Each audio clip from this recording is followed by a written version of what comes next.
자, 그러면 이제 6번 문제입니다. 6번 문제를 풀기 전에 우리 해설 내용을 한번 살펴보도록 하겠습니다.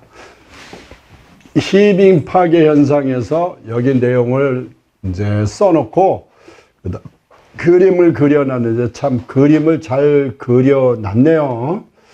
요게 뭐냐면 요거를 그러니까 뭐냐 널말뚝이라고 표현합니다. 말뚝인데 널빤지로 되어 있다. 그래서 이런 널빤지로 되어 있어서 널말뚝, 또 흙막이 벽이라고도 표현합니다. 흙막이 벽 해서 흙을 막아주는 벽체인데 널말뚝이다. 그런 내용이고, 그래서 여기도 널말뚝이 되고 요게 뭐냐 띠장이라고 표현합니다. 띠장. 그러니까 띠로 둘렀다 그래서 띠장이라고 그러고, 요거는 서로 요렇게 뭐라고 양쪽으로 받쳐주니까 이걸 뭐라고 표현했냐 버팀대. 버티고 있으니까 버팀대라고 표현합니다. 자, 여기 보면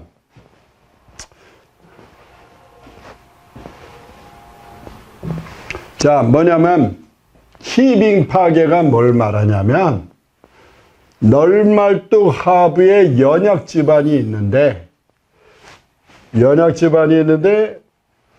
이런 땅이 같이 있으면 아무 문제가 없는데 여기 땅을 파버리면 이 연약 지반이 널말뚝 하부의 연약 지반이 여기 하중이 눌려서 흙의 하중 또는 적재 하중, 여기다가 뭐 벽돌을 실었다, 차가 있다 그러면 적재 하중이 이렇게 작용해서 여기에 연약 지반의 흙이 바깥으로 밀려나가죠.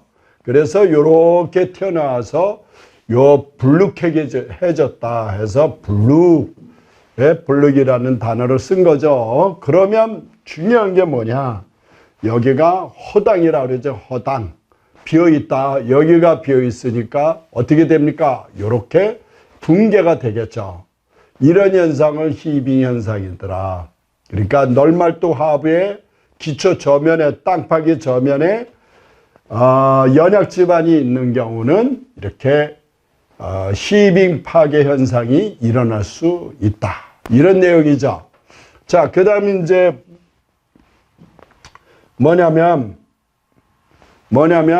보일링 파괴인데, 보일링 파괴.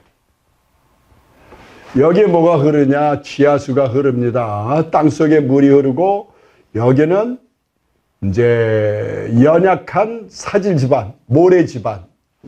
그리고 또 지하수 말고 뭐가 있을 수 있냐면 피압수. 이 그림에는 없는데요. 이거 한번 적어 놓으세요. 피압수는 정수압에 비하여 높은 압력의 지하수. 우리 샘물을 만드는 그 압력의 지하수가 피압수라고 합니다. 어쨌든 지하수나 피압수가 흐르고 있죠, 물이. 예? 물은 높은 데에서 낮은 데로 흐르고 피압수는 거꾸로 압력이 세니까 물이 지나가는. 자, 물의 흐름을 보면 요렇게 해서 일로 오죠. 또는 이 지하수가 이렇게 해서 일로 들어오니까 여기 있던 모래가 없어. 기초 저면에 널말뚝 하부에 있던 모래가 여기로 유실이 됐죠. 없어졌다. 아까 얘기대로 말 그대로 널말뚝 하부가 허당이다. 허당이란 말, 이 말 써도 되나 안 되나? 우리 어렸을 때 쓰던 말이라 저 말을 이제 참고로만 알아주세요. 그러면 요렇게 모래가 요렇게 유실이 돼서 여기가 비어 있으니까 붕괴되더라. 그것을 보일링 파괴다. 그러면 히빙 파괴는 널말뚝 하부에 연약 지반이 있는 경우고, 보일링 파괴는 널말뚝 하부에 사질 지반이 있고 지하수 피압수가 있어서 발생한 것이다. 이렇게 알아두시면 되죠. 원래 대책 방안은 굳은 지층까지 밑둥넣기를 한다, 집안 계량을 한다, 이런 내용이 있죠. 그리고 적재하중을 두지 않는다, 이런 내용. 자, 그럼 이 정도면 충분한 걸로 보여지고요. 6번 지표 제하중으로 흑막이 저면 흑이, 흑막이 배면 뭐 저면 흑이, 흑막이 저면 무슨 말이냐, 흑막이에 낮으면 여기 흑이 적재하 하중 때문에 흑막이 저면의 흑이 붕괴되고 바깥으로 불룩하게 밀려 불룩하게 파괴되는 현상은 뭐냐? 그러면 답은 1번 히빙 파괴가 됩니다. 자, 답은 1번이 되겠습니다. 자, 그 다음 이제 7번 문제입니다. 다음중 철골공사에 관한 설명으로 옳지 않은 것은 철골공사입니다. 볼트 접합부는, 그러니까 여기 철판이 있고 볼트로 이렇게 접합을 했다. 네, 볼트로 접합부는 부식하기 쉬우므로 방청도장을 하지 않을 수 있다. 그러니까 어디냐면요, 볼트 접합 맞대면 부분은, 요 부분은 부식이 공기가 접촉이 안 되기 때문에 부식이 덜 된다. 방청도장을 할 필요는 없다. 그런데 저 같으면 이 주변 방청도장을 해는 걸로 해야 되겠죠. 어쨌든 답입니다. 다. 볼트 접합부는 부식이 요 접합 부분은 부식이 쉽지 않으므로 방청도장을 할 필요가 없다. 그런 내용이 되겠습니다. 그 다음 볼트 조임은 임팩트 렌치 해서, 임팩트 렌치가 어떻게 생겼나? 이렇게 생겨가지고 볼트를, 이거는 완전 자동 조임 공구고, 그 다음에 토크 렌치는 반수동 렌치 해가지고, 예? 또르락 하는 거 있어요. 요렇게 생겼어요. 손으로 또르락 조이는 게 토크 렌치다, 그 얘기입니다. 그래서 볼트 조임 공구 완전 자동 기계는 임팩이라고 표현합니다. 토크 렌치는 반자동 수동 렌치라고 알아두시면 돼요. 그 다음에 철골조는 화재에 의한 강성 정화가 심하므로 뇌와 피부고, 쇳덩어리는 열에 약하다. 공기에도 접촉을 하면 부식이 발생한다. 그죠? 그래서 방청도장도 해야 되고 뇌와 피복도 고려해야 한다. 자, 그 다음 용접 비파계 검사에는 침투 탐상법, 초음파 탐상법 두 가지가 있다 그러는데, 뭐냐면요, 이제 용접부다 그러면 침투 탐상법은 뭐냐면, 일단은 적색 약액을 침투를 시키고, 균열 부에다가, 여기 균열이 있다, 뭐를 칠한다, 적색 약액을 칠해 놓고 균열 부에다가, 그 다음에 닦아내고, 그 다음에 백색 약액을 칠합니다. 네, 백색 약액 칠을 해주면, 하얀색 약을 싹 칠하면, 하얀색 약을 칠해놓으면 여기에 빨간색 앙금이 이렇게, 그러니까 실 모양 균열 부분에 모양이 이렇게 생긴다. 이게 바로 침투 탐상법입니다. 초음파 탐상법은 우리 많이 들었죠. 초음파를 이용해서 균열 부분, 불량 부분을 찾아내는 방법이다. 두 가지 종류가 있다. 암기를 하도록 하세요. 그러면 이제 8번 문제입니다.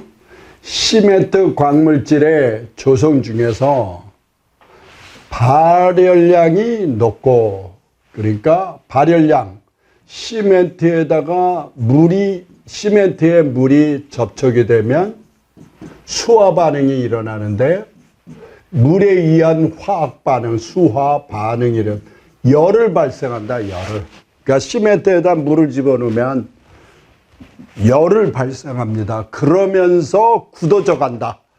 그래서 응결이 굳어져 가는 그 단계를 응결이라고 굳어져 가는 과정이 응결이고 굳어지면 경화라고 표현하죠. 응결 시간이 가장 빠른 것은 답은 1번입니다. 알루민산 3석회 해서 뭐라고 표현했냐? C3A라고 표현합니다. 알루민산 3석회 이렇게 알아두시면 될 것 같고 여기 보세요. 알루민산 3석회는 1일 이내에 조기 강도가 발휘되는 성분으로 발열량이 높고 응결 시간이 가장 빠르다. 너무너무 중요해요. 보통 재령 28일 만에, 그러니까 시멘트 물 반죽 해놓은 후 28일 정도 돼야 압축 강도가 필요로 하는 압축 강도가 나오는데요. 여기 C3A라는 거 알루민산 3석회를 첨가하면 빨리 압축 강도가 나온다. 그 이유는 수화열 발생이 높고 발열량이 높고 응결 시간이 빠르기 때문에 그렇다.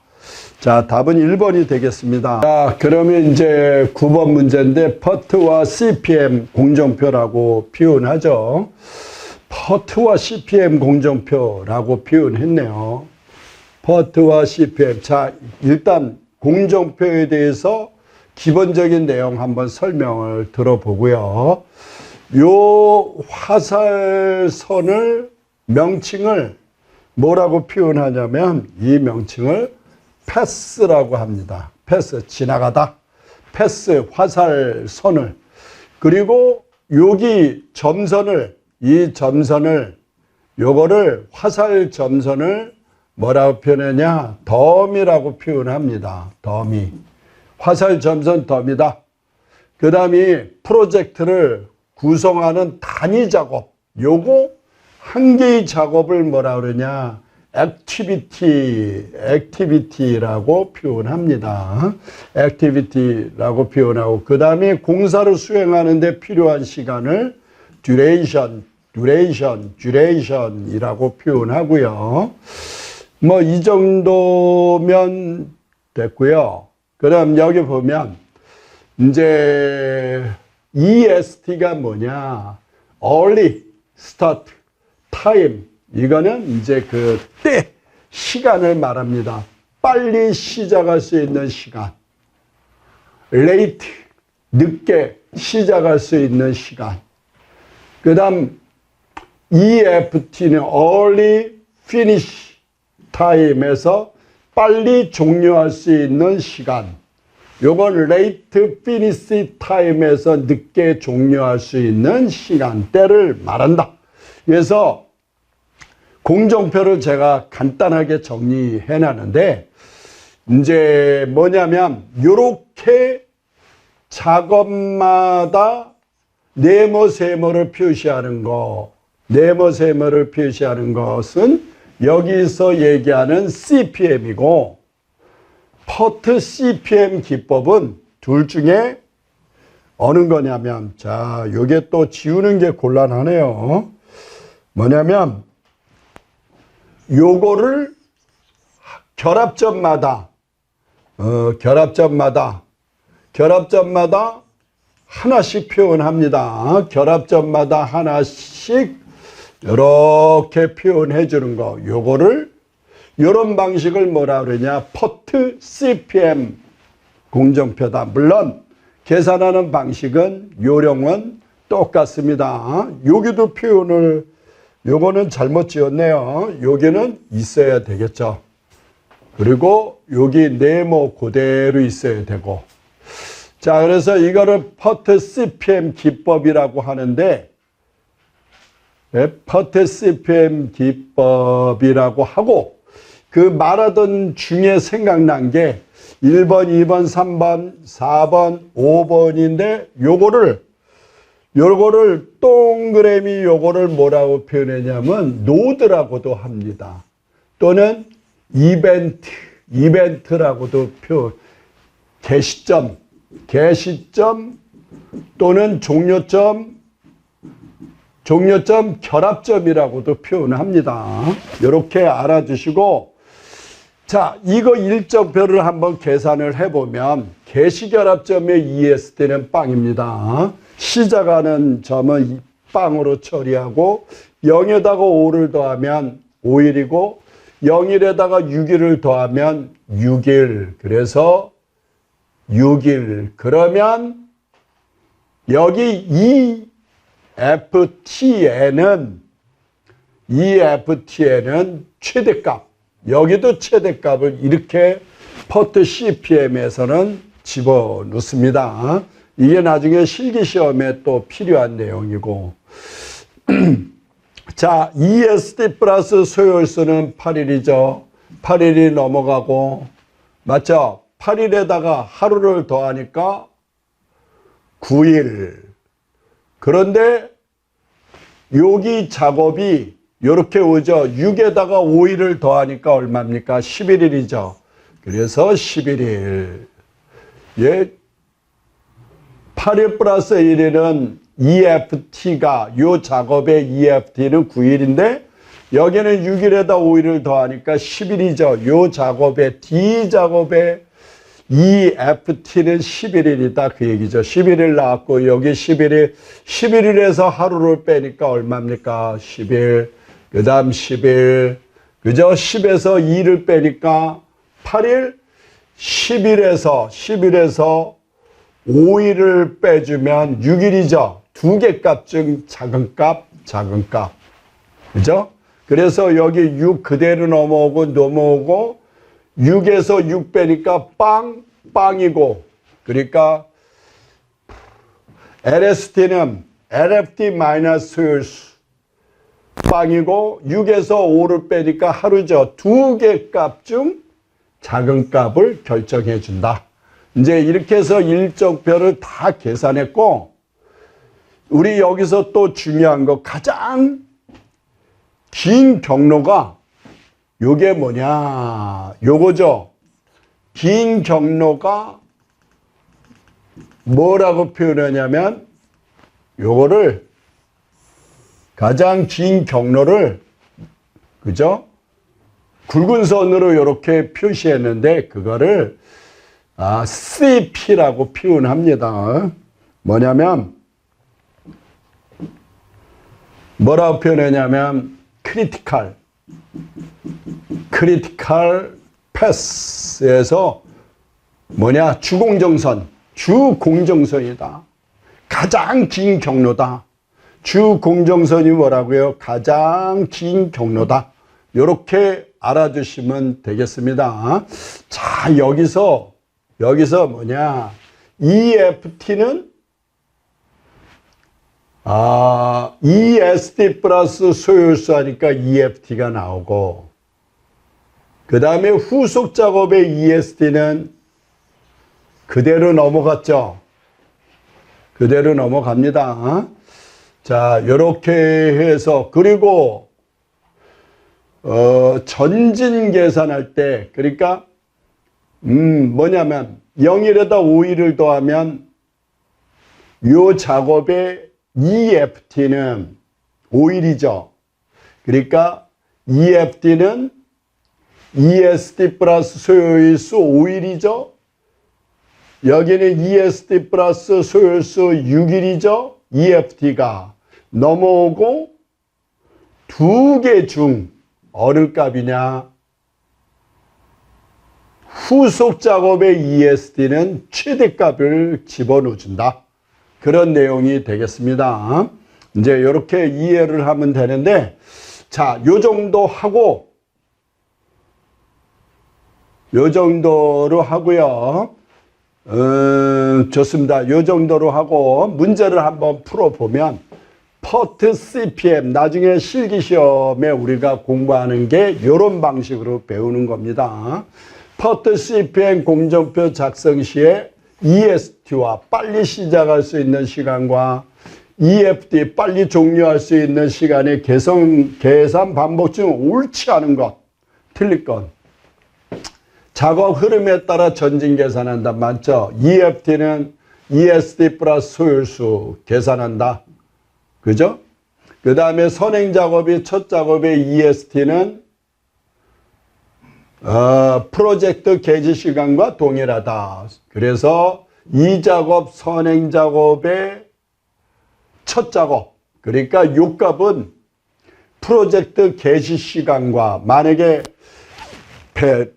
90일에 시작을 했다 그러면 91일부터 시작하면 되고, 근데 보통은 0부터 시작을 합니다. 어느 작업의 EFT는, 어느 작업의, 요 작업의 EFT는, 요거죠, EFT는. EST에다 뭘 대입한다? 소요일수를 더해준다. 듀레이션을 더해준다. 그런 뜻입니다. 더하여 구한다. 맞죠? 복수 작업에 종속되는 작업의 EST는, 복수 작업에 종속되는 작업의 EST는 선행 작업 EFT의 최소값이 아니라 이게 최대값으로 합니다. 그 얘기가 무슨 얘기냐? 조금 어려운 게 아니라 요 작업의 EFT는 0일에다 5일을 더하니까 5일이라고 그랬죠. 요 작업의 EFT는 0일에다가 6일을 더하니까 6일이라고 그랬죠. 여기 EFT와 여기 EFT 중 큰 값을 EST로 결정한다. 그런 뜻이 되겠습니다. 자, 그래서 답은, 틀린 답은 전진 계산할 땐 최대값, 역진 계산할 땐 최소값. 이렇게 알아주시면 답은 4번이 되고요. 자, 다음 문제로 넘어가도록 하겠습니다. 자, 이 그림이 여기가 조금 이렇게 돼야 되겠죠. 요게 그림이 조금 그러네. 이렇게 고쳐 놓으세요. 아마 여러분들이 보게 되는 책은 저렇게 고쳐질 겁니다. 저렇게 고쳐지고, 자, 그림을 천상 여기다 그려야 제가 기본적인 거 설명을 해 드릴게요. 건축물이 이렇게 있으면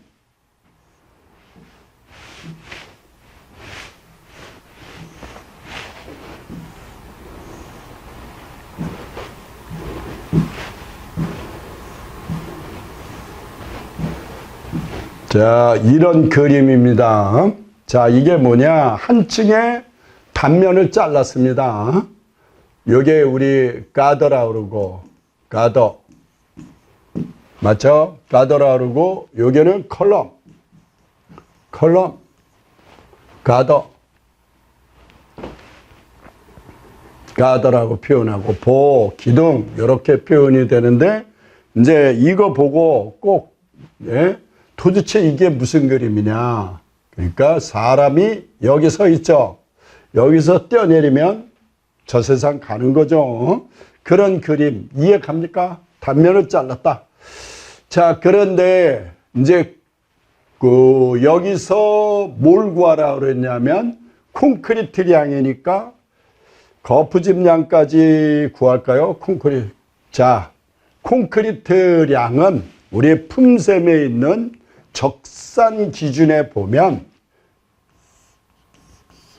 그 기둥은 단면적에다가 층고에서 바닥판의 두께를 뺀 높이, 요거에 최적으로 계산합니다. 단면적에다 뭐라고요? 층고에서 바닥판의 두께를 뺀 높이고, 그 다음이 보는 너비에다가 춤에서 바닥판의 두께를 뺀 높이에다가 앞목거리로 계산을 해줍니다. 마지막 슬라브는 어떻게 해요?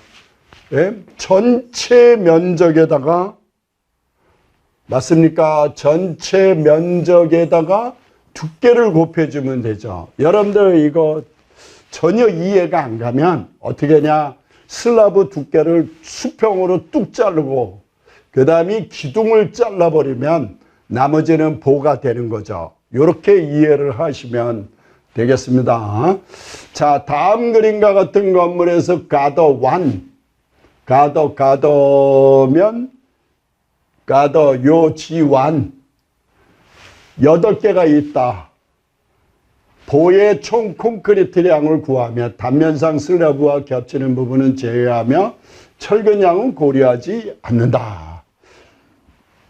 자, 뭐냐면 이 문제는 역사와 전통을 자랑하는, 그러니까 문제가 훌륭하다.